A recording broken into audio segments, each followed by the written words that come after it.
Thursday Thunder, October the 11th already. Adrian. Yes. It is. Yes, it is. Near the end of the year. Jeez, that was quick. It's crazy, and the weather's been just shit. It's been all over the place. Today's meant to be nice, Yeah, and then yesterday was nice. freezing, and it was freezing the day before. The nights are still like ice. It's an all odd over time the for place. Adelaide right now. Yeah. And we've got hay fever season. Yes, we have. I don't suffer from hay fever, so I'm pretty lucky with that. I don't suffer from hay fever as well, not to the point where some people do. I get sometimes like irritated eyes a little bit, but that's it. And that has to be in a really hot, northerly, howling wind. Yeah. You know, but like Ari gets hay fever pretty bad, and so do others. But that's a good segue. Yeah. Because I've had a number of people come in lately, because hay fever is starting to come out, and they're telling me what is a good reliever for hay fever symptoms, and that is the ATP Cord RX. Yeah. Now, I wasn't aware of that, but then I messaged ATP and I spoke to them and I said, have you heard about this? And they reckon, yes. And that is because Cord RX is a powerful NRF2 activator. Yep. So basically what that does is it helps reset metabolism and cut down inflammation, which basically that's what hay fever is. It's an inflammation of the mucus glands. It's an inflammation. So, and these few people who have been using it, they came in and stocked up on Cord RX for the summer for that reason. Okay. Because that taking it, and they say you just take it pretty well how ATP says to take it. One tablet 3 times a day. Yep. And hay fever symptoms are relieved a lot more. Well, there you go. Now, the other thing that falls into the same category is resilience, because it also contains some of the same ingredients and is also a powerful NRF2 activator, and we've already talked about it before in how it helps with inflammation. That's been the so either or. I actually use both. I use both Cord RX and Resilience, so maybe that's why my hay fever symptoms are. Yeah. But like I said, I've never suffered too bad from it. So it'll be interesting to see what I am like this year. Good. So if you do suffer from hay fever and you are finding issues on controlling it, maybe try some either Cord RX or Resilience. Or both. Or both, and see how you go. Yeah. Back that by ATP. There you go. So, what else has been happening? The gym is picking up. Well, it's summertime. Yeah. Which is great. Yeah. Training really good. I'm training really good. I spoke about my deadlifts yesterday. I made a post about my deadlifts.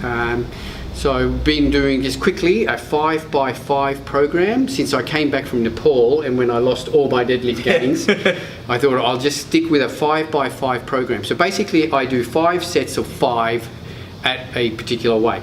I will not go up in weight until I reach 5 reps on the 5th set.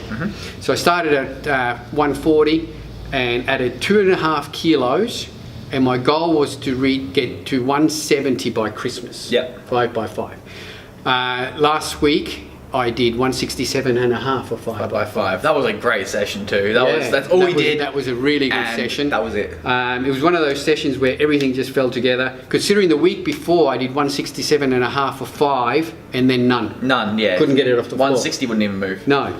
So the scary thing is that now I'm up to 170. The exciting thing is I'm up to 170 7 weeks before my target. So hypothetically, you could probably get to 180 by Christmas if all goes to plan. Well, no, I think to get 5x5 at 170, I reckon it's going to take me a month. You think? Yeah, look, I think so. It took me 3 weeks at 167.5. Yeah, true. 3 sessions, so maybe 4 sessions at 170. But we'll see. Tomorrow's the day. So I'm terrified because my personal best at 170 is 2. That's double. A double. So anything up to 2. Everything up to 2. So anything over 2 on the first set is just going to smash a PB. Yeah. So, but I think I should be able to get 5 on my first one. Oh yeah, definitely. And then progressively maybe drop down on the 5, 2, 1, 1, 1. Yeah. But then I'll have a base to work on. Good. So yeah, that's going really good and exciting. I'm loving training at the moment. A little bit of a dodgy shoulder, but I'm able to train around it. Apart from that, and yourself? My deadlift, so I went 5x5 up to 230, and then I just thought I'm going to try something different. And now I'm doing I'm going to do 3 sets of everything I have. Last week I did 190 stop and go for 14, then 195 for 7, then 200 for 6. This week I'm going to go 195 for as much as I can, 200 and 205. Okay. So that's what I'm going to do. So you just balls out to failure every set? Yeah. It doesn't matter how much pain I'm in, 4.5 minutes a set, I don't care. I just want to get as much as I can. Okay. Yeah. Hope for the best. Good. Yeah. So I hope everyone else is enjoying their training. It's good when everything falls together, and I think it's important to have a plan. I see so many people going to the gym without a plan. We never go into the gym without a plan. I've got sets and reps, targets and weights with everything that I do, not just deadlifts, everything. So, and I think that makes your training a little bit more focused and more enjoyable, I suppose. You know, it gives you a target, and rather than just going, I might do a bit of arms today, you know. And next week is when I have to write a new program for the following week. That's right. So excited for that. All right, I've got a rant today. Okay. Now, running any business is challenging. There's all sorts of bills and everything else that you have to worry about, government fees and the whole works. But when you run a gym, there's one bill that is really, really annoying. Comes around every year, and everyone who runs a gym will know about this bill, and that is the APRA license fee. Adrian, do you know what an APRA license fee is? I do now. It's the license to play music in a premises. Yes. Now, APRA stands for Australian Performing Rights Association. They are a government body whose job is to license gyms and even shops if they play music. So now, we play music in the gym. It runs off a single tablet. We have playlists, and we also are subscribed to Spotify. So that's another fee that I have to pay for Spotify. Now, I then have to pay a license to play that music publicly over loudspeakers. So that makes no sense to me. That makes zero sense to me whatsoever. Yeah. Now, this is no bullshit. This is a real thing. The APRA, Australian Performing Rights Association, has been around for years. I've known about it for years. They came into my shop years ago, and I had a radio playing, and they told me that I need a license to play that radio in the shop, and that license incurs a fee. Now, I sort of questioned them and called bullshit and told them to basically piss off, and they said, no, this is a real thing, and if you don't comply, you can get fined, etc. So in front of them, I threw my radio into the bin. Fair enough. And turned the telly on for background. Yeah. And if you go into our shops, we have a telly playing, either a video or a DVD or just something on the telly. We don't have the radio playing because you need a license to play radio in any public facility. What if you had music playing on TV?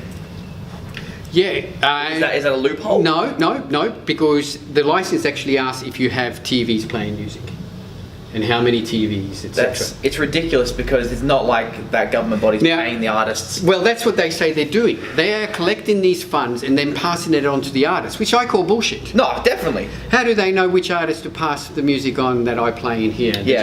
You know, it seems to me just some sort of bullshit government association that is collecting funds and being used, I don't know, to prop up some other government department. I don't know. Now, I ignored them even here at the gym for about 4 years.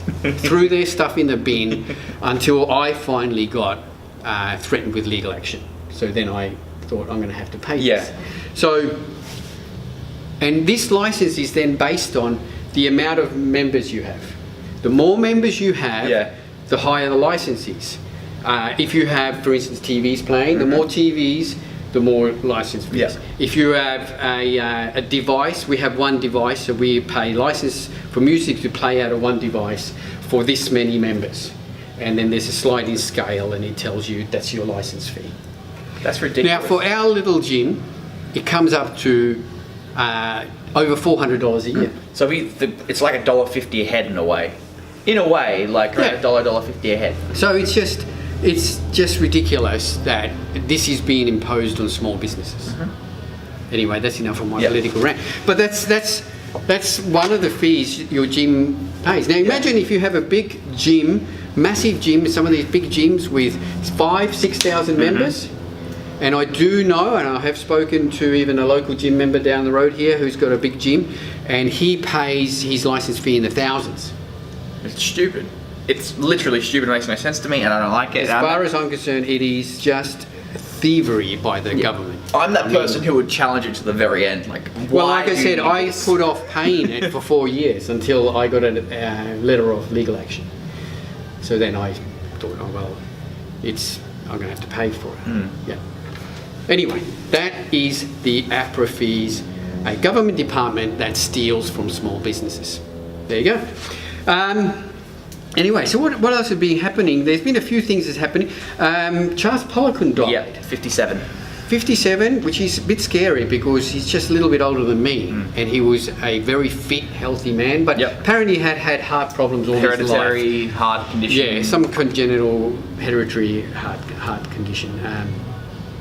Even though there hasn't been an official confirmed death, I'm not saying that he died from a heart attack. There's been nothing said, but he did have and has had a history of heart problems and operations. A lot of people might know Charles who listen to us. Yeah. If you've been in the industry for a while, you would have known Charles has written a lot of books. He had a really best-selling book in the 90s. Basically, I had it. It's something that everyone used as a Bible. He basically advocated training to failure. Yeah. And progressive overload. Yeah. For people who don't know who Charles Poliquin is, he pioneered the Poliquin principles, the hormonal testing via calipers. That's right. He has multiple degrees, masters. He was an industry changer. In the 90s when and he had his own range of supplements. He'd written a lot of books. So it's a sad loss at such a young age. And funnily enough, they are not doing his course anymore under his name. Are they? No, the bio. Yes, the bio. They're not doing it under the Poliquin anymore. It's under a gym who actually bought. I looked at the other day. I'm like, are they still doing it? And apparently, some gym bought the rights to it. And now it's called this other method. And it's the same happened with his supplement company. Somebody he sold his supplement company as well. So he wasn't sort of involved in that side of it anymore, but he was a game changer in the industry. Did you saw the link I put up about the pills of shit? Yeah. Effectively? Yeah. Shit pills. Shit pills. This is actually a real thing again. Yeah. Just like Scrotox. Yeah.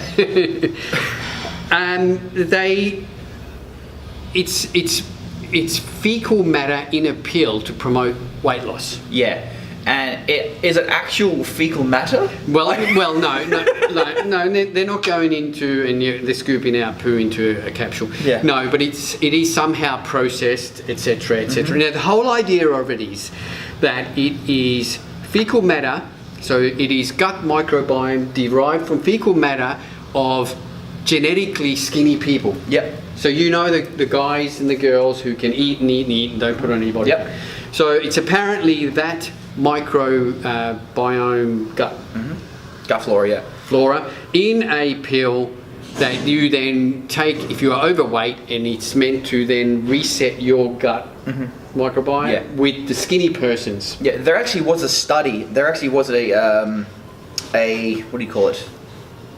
I'll call it a study where they had two identical twin mice.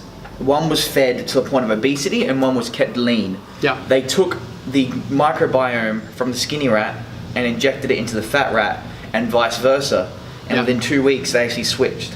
Yeah. Because the skinny rat inherited all the bad microbiome. Gut microbiome. Yeah, It's actually very interesting. and the theory behind it and the research seems to have some sort of validity in it. But this stuff is actually derived from fecal matter. I wouldn't feel safe eating shit. No. To be honest with you. The thought of eating shit. That's how you get dysentery. That's how you might get. Gives you a whole new meaning to this tastes like shit.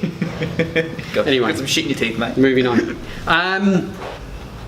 Have you been following Phil Heath? Phil Heath, after the Olympia? Yeah, he's got a little bit batshit insane, hasn't he? Yeah, I think Phil is really struggling to come to terms with his loss. Yeah. But one of the interviews I listened to yesterday with Dave Palumbo. So if you go to RX Muscle, there's actually quite a good interview with Dave and Phil Heath, and he talks about in episode 1 he's just can't understand how he lost. And they go through pose by pose, and he said, I should have won this, I should have won that, and based on that I had more poses, etc. But the interesting fact that he said was when Dave asked him if he's going to compete again. Yeah. And he said, not until 2020. As soon as he said that, I thought, we're never going to see Phil again, if that's the case. Because I don't think you can, at his level, I don't think you can go that long and then come back and expect to win it. I don't think so. If he's going to try and get his title back, he's got to come back straight away. Just like Jake Cutler did when he lost to Dexter Jackson. He came back the next year and he won this title back. I think they posted a goal for 2 years in comeback was Arnold. From like 78, he came back in 81 or something like that. And then it was 75 to 80. Yeah. And if you speak to most people, he shouldn't have won 80 anyway. Yeah. There's a lot of people. Anyway, that's a whole different topic. But Phil said that he's going to come back in 2020. Yeah. I suppose he has to get all his court cases out of the way. Yeah. Because, just watch the video and you find out he's threatening to sue people, and he's just really struggling, I think, at the moment. And you could see in this video that he just was. And look, fair enough, you're going to be angry that you lost, but I think he's handling it totally wrong. Yeah, take it with a grain of salt and come back better. Just move on. Yeah. And I think if he's going to come back, he's got to come back. He's got to come back next year. Yeah. Not wait to 2020. I don't think so. Anyway, you can find those videos at rxmuscle.com. If you have a look, then there's a link to video interviews. Dave Palumbo does them. It's actually quite interesting. All right. What's new? Couple of new things. We've got the new multi-food is in. Adrian, what's the difference between the old multi-food and the new multi-food? Well, in the new multi-food, they have taken out the zinc, the magnesium, and they've added in the vitamins A, D, and E. Yep. So fat-soluble vitamins for more antioxidant properties, more anti-inflammation, etc., etc. They took out the zinc and the magnesium because they've got their they've got their ZMST, etc. So they felt that there was no need to put that in there, and for a good dose there had to be a high amount of magnesium and zinc in there, which made the multi-food 3 capsules per day. By taking out those 2 ingredients and replacing them with A, E, and D, you only need now to take 2 a day. Oh, that's good. Yeah. So the price has come down to $49.95. It's still one supply and just 2 capsules a day. Good. And that's now available at all locations and in store. $49.95. So it's a $10 saving from the old one. Okay. The other thing we are stocking at Australian Muscle is the Skull Smash, aptly named Skull Smash Ammonia. Skull Smash Ammonia inhalants. Now you've seen people, powerlifters, weightlifters, inhaling something. You see, and that's what they're inhaling. They're inhaling ammonia, and basically what it does is it instantly heightens the senses. It hits you like a sledgehammer, like that. And this is what I did use last week. I'm not saying that this is what helped or made me get my 5x5, but it definitely helped. The last 2 sets I used it, especially in the last set, and it as your body's getting tired, your brain's getting tired, you take a sniff of this and bang, you are just so alert for 30 seconds and you feel really, really good. Beware, it is really strong. You can see Adrian just took a sniff. I'll just. So that was barely a sniff. So what ammonia does? What it does is, it's like your airways they instantly clear.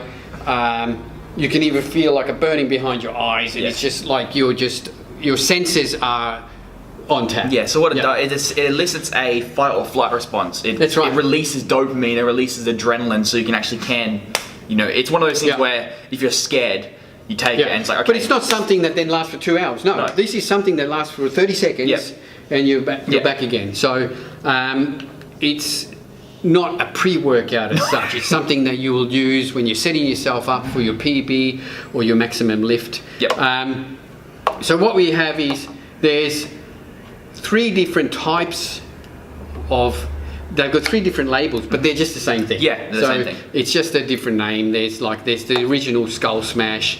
There's Badass Bitch was the other one, wasn't it? The Badass Bitch and the other one is called something. I can't remember. Yeah, but they're basically just, even though they have different labels, they're the same thing. So if you order it and you get a different one to what you actually ordered, we were just out of that particular label. It's the same stuff coming through. Now it's $29.95.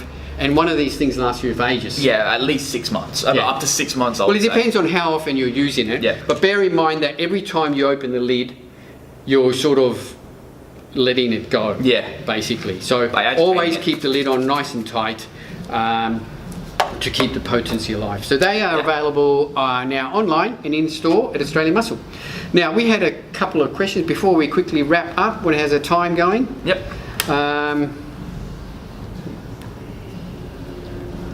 Stupid iPhones. All right, we've still got some time left. Yep. Because I've been told to go on a strict time limit. Okay. Yeah. We had a couple of questions from Cliff. Yep.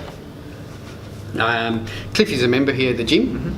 Also a pretty good deadlifter. Yeah. Yeah. Now, Cliff asked a couple of questions. Yeah. I can remember. He asked, first question he asked was that, is a high protein diet bad for your kidneys? No. Well, no, essentially it's not. But look, there can be disadvantages and advantages to any diet. Now, if you're having a high protein diet on its own with very low carbohydrates, etc., ketogenic type diet, the side effects can be that you can have bad breath. Yep. It's one of the side effects. And things like that. But it's not generally a side effect of your kidneys exploding or anything like that. Only people who have kidney problems lack that enzyme to break down. Yeah, exactly right. If you have a kidney option, and can you remember a year or two ago that young girl who died, and the media focused because she was taking protein powder? Yeah, she had that genetic kidney problem, which nobody knew about. Yeah. And because she increased her protein, well, then she had an issue.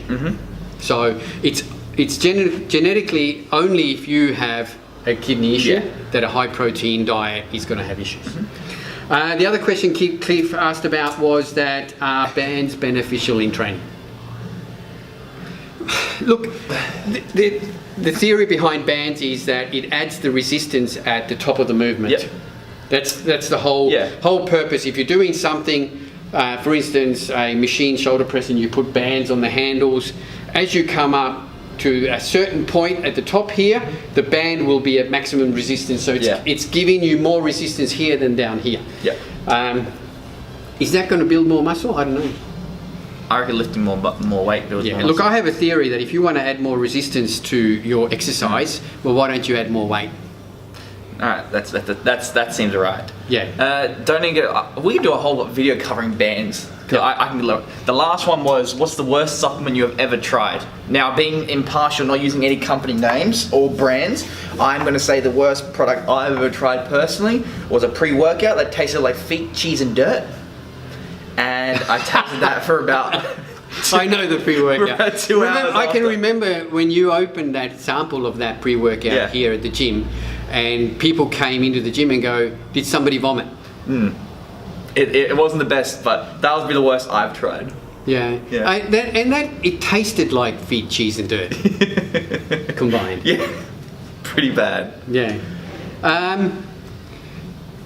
Now, I can remember years ago, like this is a long time ago, I can't even remember the company. They had I'm pretty sure the product, this was before pre-workouts and everything else. I think it was an intra-type formula with carbohydrates, etc. Now, I stocked this product, and pretty well, as soon as it already came half clumped together. Okay. It was in a big 2 kilo tub. So that tells me it was some sort of from memory, it was some sort of carbohydrate recovery formula. Yeah. And it already came a bit clumped, and I was a bit worried about, I had to sort of break it up. But within 2 weeks, this product on the shelves hardened into concrete. Okay. To the point where I did have a video of it where we went into the car park and I grabbed one of these, and it was a 2 kilo container, you know, like this big tub, and I threw it onto the car park parking lot and it just bounced. That's how hard it went. Ah, okay. Yeah. And the company didn't give our money back or anything. They did I think it closed down or something. I still can't even remember the company. But that was the worst in terms of worst. That, yeah. That's it. Thanks, guys. We'll catch you guys next week. Battery's about to go flat. Any questions? Hit us up on social media. We'll try to cover them next time. Yep. We will catch you next week. I'll have a full recap on the ICN Nationals that I'm going to tomorrow. So massive, massive contest. So I'll tell you all about it next week. Good. See you guys. Bye-bye. Catch you next week.